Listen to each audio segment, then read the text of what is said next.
aqui para a palavra de hoje, fazer um pequeno resumo do que a gente tratou nos treinamentos avançados anteriores, né? Nós falamos sobre nos localizando em que nível espiritual nós estamos, se na infância, se na meninice, se na maturidade.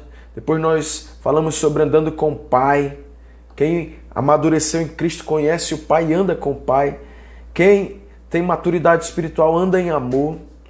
Nós entendemos a importância de receber o conhecimento da palavra de Deus. Meu povo está sendo destruído por falta de conhecimento. Quer dizer, se eu não conheço a palavra de Deus, eu vou ser destruído. Mas se eu conheço a palavra de Deus, eu vou destruir as obras do diabo, eu vou andar na virtude, no poder do reino de Deus. Nós vimos que tipo de homem você é. Aí nós falamos sobre o homem natural, sobre o homem carnal, sobre o humano natural, na verdade, homem e mulher, né? O humano natural, o humano carnal e o humano espiritual. E aí, dentro dessas perspectivas, nós falamos que o humano espiritual, ele conhece o Pai, ele conhece o Filho, ele conhece o Espírito Santo. E hoje nós vamos falar sobre a dieta certa. E quando se fala em dieta certa, nós estamos falando sobre qual é a dieta certa, qual é o tipo de alimento que eu devo me alimentar.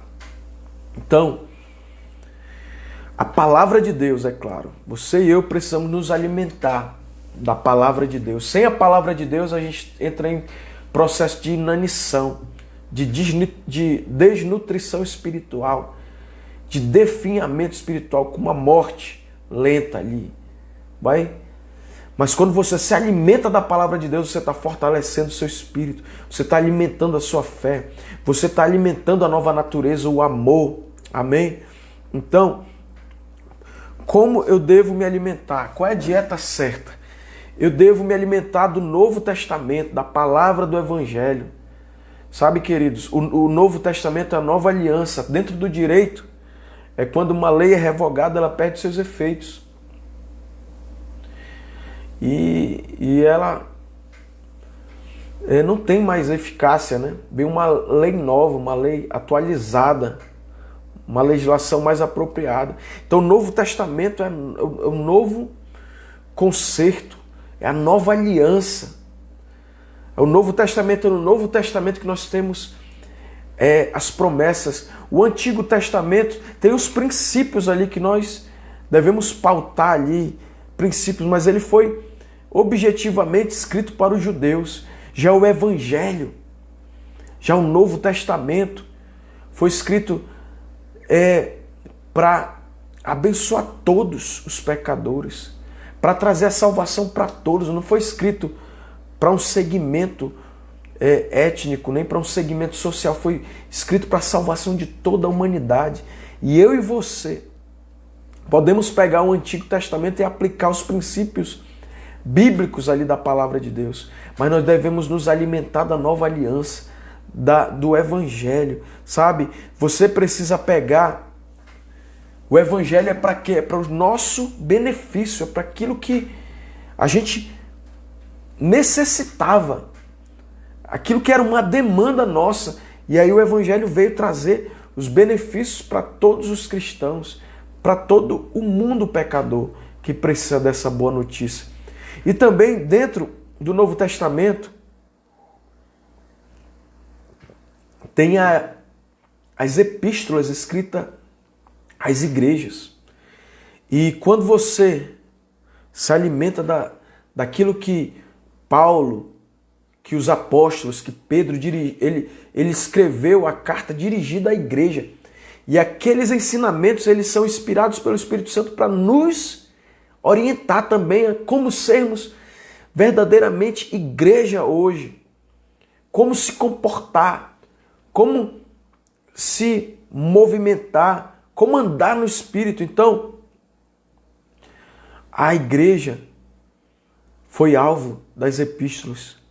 eu devo passar a maior parte do tempo da minha dieta espiritual me alimentando do Evangelho e das epístolas. Sabe, querido, quando eu me converti, a primeira coisa que eu mudei assim foi que eu adquiri uma Bíblia, mas na verdade eu não tinha dinheiro. Eu lembro, eu juntei R$7, 1997. R$7 é o número de Deus, não é o número da perfeição. E aí eu fui comprar uma Bíblia com meu tio, eu não sabia nem onde que eu poderia adquirir. E aí meu tio foi lá, me levou numa livraria evangélica. E aí eu comprei minha primeira Bíblia. E eu comecei a devorar ela, comecei a ler Novo Testamento, Jesus. E aí o Antigo Testamento eu fui deixando de lado porque era muito complicado. Tinha muito cerimonialismo, muitas leis. Muita ali, Pentateuco, né? Muito rebuscado aquele texto. E aí eu comecei a ler o Evangelho, a palavra. Comecei a me alimentar. E aí, queridos, você vai lendo a palavra. E você deve, 90% da tua alimentação bíblica deve ser ali do Evangelho e das epístolas. Principalmente as epístolas de Paulo. A carta ali, a primeira carta de João. Sabe? Lá em Romanos 16, vamos ler aqui. Romanos 16 fala do mistério da palavra, né? Que foi revelada, que se manifestou ali. Romanos capítulo 16, versículo 25 e 26. A palavra diz o seguinte, no versículo 25. Ele diz, ora, aquele que é poderoso para vos confirmar, para vos, no grego é esterizo, uma palavra derivada que significa para tornar estável, para colocar firmemente, sabe? Para tornar estável, para colocar firmemente, para pôr a salvo, para fixar, para tornar firme, para fortalecer, para fazer constante, para confirmar. Então, ele diz aqui, aquele que é poderoso para vos confirmar, para vos tornar firme, constante, estável, segundo o meu evangelho e a pregação de Jesus Cristo, conforme a revelação do mistério, guardado em silêncio nos tempos eternos. Versículo 26. E que agora se tornou manifesto e foi dado a conhecer por meio das escrituras proféticas, segundo o mandamento de Deus. Olha lá. Agora se tornou manifesto e foi dado a conhecer por meio das escrituras proféticas, segundo o mandamento de Deus, segundo o mandamento do Deus eterno, para obediência por fé entre todas as nações. Então nós devemos nos firmar, nos concentrar no Evangelho e nas Escrituras. E sabe, querido, você quer ter uma vida transformada, ter uma vida plenamente modificada, leia especialmente a primeira carta de Coríntios, o capítulo 13. O dom supremo, o vínculo da perfeição, o amor. E também leia a primeira carta de João, discípulo do amor ali, o discípulo amado. Pegue Bíblias ampliadas, né? Bíblias que tem, como o próprio nome diz, ampliada, que vai ampliar o teu entendimento dos versículos, que vai te ajudar a entender o que aquele texto quer dizer. Você vai ver, nós vamos ler aqui alguns pedacinhos de 1 Coríntios e de 1 João, de 1 Coríntios 13, né, e de João, 1 João. Olha só, quando você lê esses dois trechos das Sagradas Escrituras, você vai ver Deus desvendando Deus vai te revelar os ensinos poderosos sobre o amor. Deus é amor e você vai adquirir a natureza de Deus. Olha o que ele diz aqui. João e Paulo, olha o que João começa a repetir aqui. 1 João capítulo 3, versículo 14. João vai repetindo sobre os ensinamentos de amor. Ele diz: nós sabemos que passamos da morte para a vida, porque amamos os nossos irmãos. Quem não ama seu irmão permanece na morte. Ora, aquele que possui recursos deste mundo e vir seu irmão padecer necessidade e fechar-lhe seu coração, como pode permanecer nele o amor de Deus? 1 João 3,17. Outro texto, 1 João 2,5. Mas qualquer que guarda a sua palavra, o amor de Deus está nele verdadeiramente aperfeiçoado. Nisto conhecemos que estamos nele. Então, queridos, o amor, amados, tem uma redundância, né? O amor é o caráter de Deus implantado no coração de um cristão maduro. Olha, ele diz, 1 João 2,5, mas qualquer que guarda a sua palavra, o amor de Deus está nele verdadeiramente aperfeiçoado. Nisto conhecemos que estamos nele. Quando a gente é aperfeiçoado no amor, olha 1 João 4,18, ele diz, no amor não existe medo. Sabe por quê? Antes, o perfeito amor lança fora o medo. Ora, o medo produz tormento. Logo, aquele que teme não é aperfeiçoado no amor. Então, amados, o amor é a característica do cristão maduro. Para nascer a fé, para brotar essa confiança plena em Deus, essa fé vigorosa, eu preciso descobrir a vontade de Deus. E Deus é amor. E quando eu começo a mergulhar na natureza do amor de Deus, começo a ler lá 1 Coríntios 13, 1 João, eu começo a desvendar esse grande caminho de vitória, de sucesso. Por quê? Porque para mim ter fé em Deus, eu tenho que saber quem Deus é. E para mim andar em fé, eu tenho que descobrir qual é a vontade de Deus. E quando eu começo a descobrir a vontade de Deus, é quando eu começo a conhecer a palavra de Deus. Ela vai revelando que Deus é amor, que o amor lança fora o medo, e que quem é aperfeiçoado no medo não teme, porque o medo ele é atormentador. Logo, quando o medo entra, a fé sai. Mas quando o amor entra, a fé é desatada, é liberada. Porque quando você conhece o amor de Deus, a vontade de Deus, a fé é estabelecida. A dúvida está nessa falta de conhecimento da revelação da vontade de Deus. A fé vem pelo ouvir, e o ouvir a palavra de Deus. Quando Deus fala, Ele revela o amor dele. E aí você começa a ter uma fé. Deus quer curar, Deus quer libertar, Deus quer fazer grandes obras. Então, a gente leu aqui alguns versículos, a gente leu poucas declarações de amor das cartas de Paulo, mas existem textos. A natureza de Deus é amor. Você é filho de Deus. Então, quando você nasceu de novo, você recebeu a natureza do amor. E Deus está dentro de você agora. E assim como você tem que alimentar o seu corpo para ele permanecer vivo, você tem que alimentar essa natureza do amor com a palavra de Deus, com os princípios do Evangelho. Se você não alimentar, o amor não crescerá, mas se você alimentar, o amor crescerá e se desenvolverá. Sabe, queridos, quando um cristão, olhe, escute bem isso, quando um cristão penetra profundamente ali em 1 Coríntios 13 e 1 João, que são cartas de amor, dentro de pouco tempo vai acontecer uma transformação que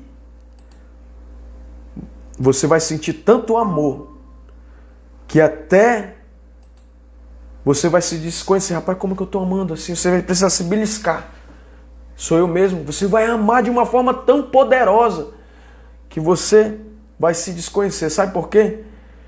Porque quando você começa a se alimentar o amor ali, 1 Coríntios 13, você começa a não buscar os seus próprios interesses. Sabe por quê? Que muitos lares estão doentes? Porque falta se enraizar nesse 1 Coríntios 13. Sabe, o amor não busca os seus próprios interesses. O cristão maduro, ele anda em amor, ele não busca os seus próprios interesses. E aí é muito poderoso, irmãos. Aí você sai do campo do bebê espiritual, do cristão infantil, que ele só quer saber dos seus próprios interesses. Ele só quer mãe, olha ali, pegou o carrinho. Olha, mãe. Ele fica ali, pegou minha boneca, cheio de contenda, cheio de briguinha. Sabe por que os lares estão divorciando, estão divididos? Porque falta maturidade no amor. Quando a sociedade, os cristãos, a gente vê hoje em dia divórcio. Sabe por quê, queridos? Porque a nossa igreja moderna agora, da pós-modernidade contemporânea, ainda é uma igreja infantil. É uma igreja que não amadureceu em amor. E essa condição de imaturidade, de buscar sempre os próprios interesses, os nossos próprios desejos, tem levado a nossa geração a sofrer com tanto divórcio, com tanta briga. E Deus, ele está nos convidando, irmãos, para nós crescermos em amor. A única coisa que vai fazer a gente mudar a nossa geração é a gente agir em amor, na maturidade. E só quem pode mudar essa condição de imaturidade da igreja é a igreja estudando a palavra de Deus, se alimentando da palavra de Deus e colocando a palavra de Deus em prática. Pegando 1 Coríntios e lendo ali diariamente, alimentando essa natureza do amor. E depois colocando em prática. E depois a gente vai ver, queridos, a transformação, o remédio que vai acontecer, sabe? Estudar o plano da redenção, o evangelho ali, aquilo que Cristo fez e aquilo que Cristo é em você. E também nós precisamos descobrir o que Cristo é em mim. Você precisa descobrir o que Cristo é em você. Amém? Quando você descobrir, que você começar a visualizar a morte de Cristo, o sepultamento, sabe? A ressurreição, a ascensão e a entronização de Cristo à direita de Deus Pai. Nós vimos no domingo, ele, depois de ter falado todas as coisas, subiu e se assentou à destra do Pai. Sabe, queridos, nós precisamos conhecer o ministério atual de Cristo. Ele vive lá no céu, à destra de Deus, intercedendo por mim, por você. E quando nós começamos a entender, nós vamos sair desse estado de bebê espiritual e vamos começar a ser um cristão maduro. Cristo está agora do meu lado, intercedendo. Olha o que Deus fala a respeito disso. Ó. 1 Coríntios capítulo 4, versículo 7. Olha o que a palavra comenta a esse respeito de um cristão maduro. Olha, porque quem te diferencia? E que tens tu que não tenhas recebido? E se recebeste, por que te glorias? Como se não houveras recebido. Tudo, irmãos, que eu e você precisamos, nós recebemos da parte de Deus. Foi Deus que nos entregou pela graça. Olha o que Efésios 4, 7 diz. Mas a graça foi dada a cada um de nós, segundo a medida do dom de Cristo. Todo cristão, embora tenha nascido de novo, como um bebê, tem uma medida, um depósito, que vai dando uma cobertura para ele, Toda emergência, o cristão, Deus está lá socorrendo, Deus está lá atendendo, Deus está lá fazendo. Sabe, querido? Todo cristão, ele tem a mesma vida eterna, o mesmo novo nascimento. Ele tem o mesmo Espírito Santo.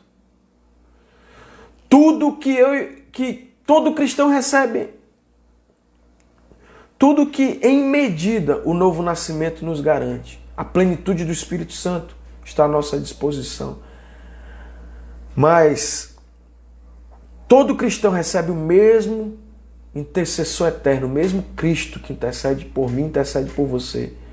O mesmo Pai celestial incomparável é o Pai de todos os cristãos. Sabe, queridos, por isso nós devemos pensar e refletir profundamente sobre o seguinte: um cristão precisa amadurecer para viver todas essas realidades aí que eu estou falando. Olha lá.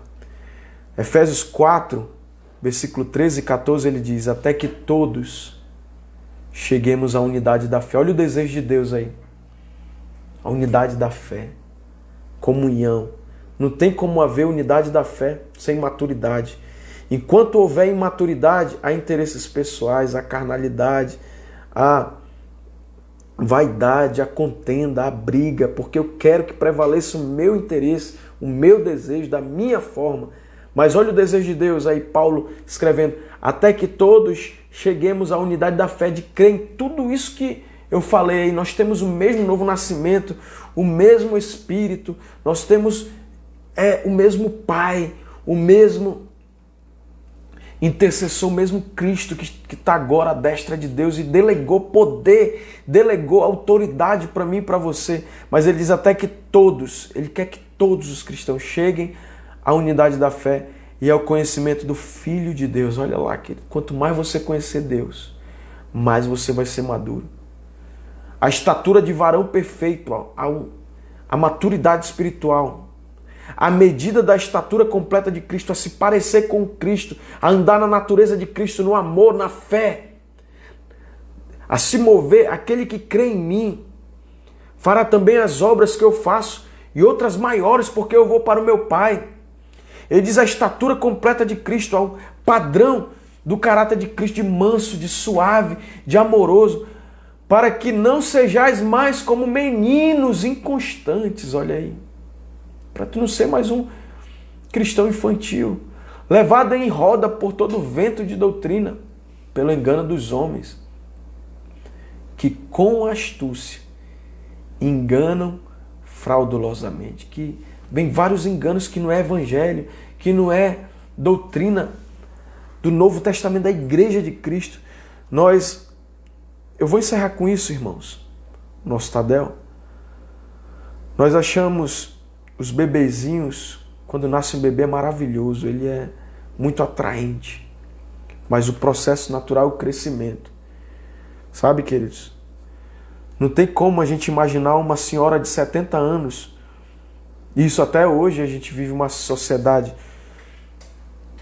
totalmente imatura e, consequentemente, uma igreja que precisa se desenvolver, crescer espiritualmente, maturidade. Agora imagina só, uma criança, ok, linda, maravilhosa, mas um homem de 38 anos, agora uma senhora idosa de 70 anos, pegando esse homem marmanjão e colocando ele em fraldas, sabe?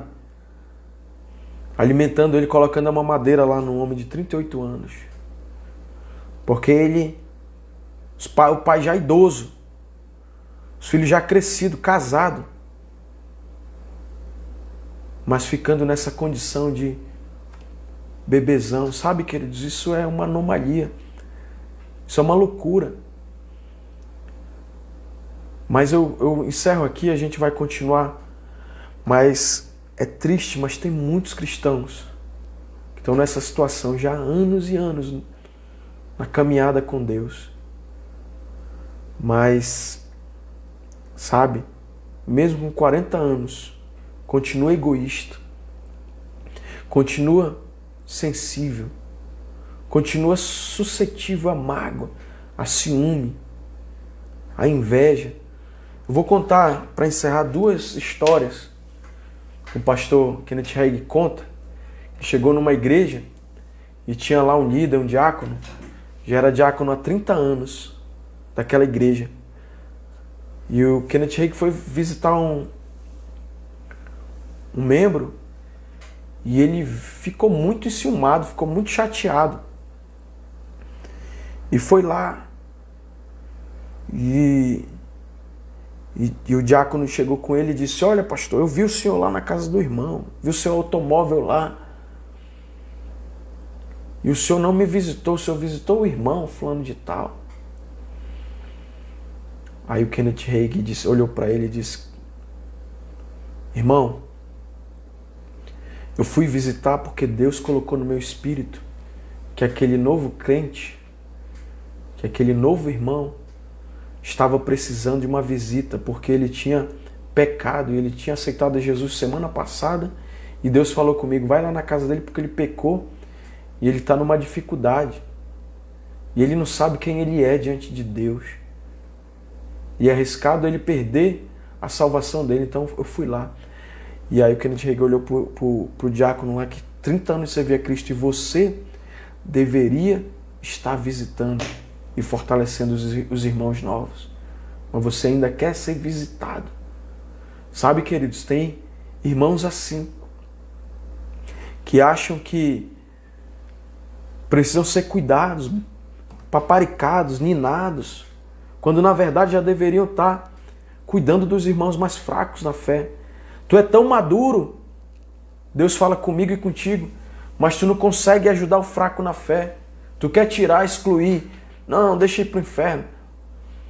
É tempo de a igreja amadurecer, de cuidar dos fracos na fé. Sabe, queridos, outra história também triste, mas real, que também nos dá uma luz muito grande sobre essa questão de maturidade, que o pastor Kenneth Hagin conta.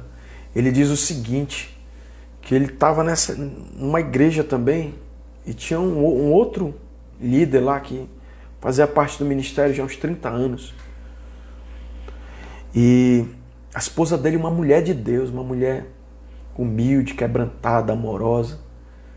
E aí esse líder se ausentou da igreja, né? E várias reuniões ele não aparecia. E ele estava muito chateado. A mulher dele ficou até pensando: meu Deus, o que eu fiz? Será que meu marido está chateado comigo? Eu fiz alguma coisa? E ela foi indagar lá, perguntar dele: o que aconteceu contigo? Tu não quer mais ir para o culto? Você é um líder da igreja? E eu fiz alguma coisa errada. E aí o pastor Kenneth Hagin foi lá conversar com essa irmã, né? Aí ela: ô minha querida irmã, seu marido, por que ele não aparece mais na igreja? Aconteceu alguma coisa? Está doente? Aconteceu algum problema? E aí ela diz: não, pastor, ele está chateado. E aí não quer mais vir para a igreja, porque uma pessoa sentou no lugar dele. E aí ele ficou muito chateado. Sabe, irmãos, é uma coisa tão infantil, uma criancice tão grande, mas que tem gente assim, irmão, qualquer coisa, sabe, coisas, sabe, que injustificáveis. Pessoas que param de servir a Deus, que ficam naquele, que permanece um bebezinho, sabe, cheio de tolice espiritual.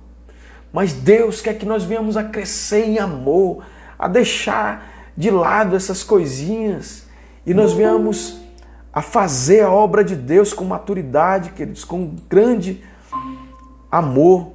Amém, queridos? Deus está nos convidando nesse tempo para nós crescermos. E aí eu vou dar uma pausa por aqui e nós vamos continuar no próximo Tadel, exortação ao crescimento e à espiritualidade. Eu queria orar com você. Você vai crescer em amor. Eu queria te dar essa tarefa de crescimento espiritual. Eu queria que você lesse nessa semana ainda e no próximo Tadel você compartilhasse aí conosco a sua experiência de leitura, como você foi impactado. Queria que você lesse 1 Coríntios, capítulo 13, e a primeira carta de João, a primeira epístola de João.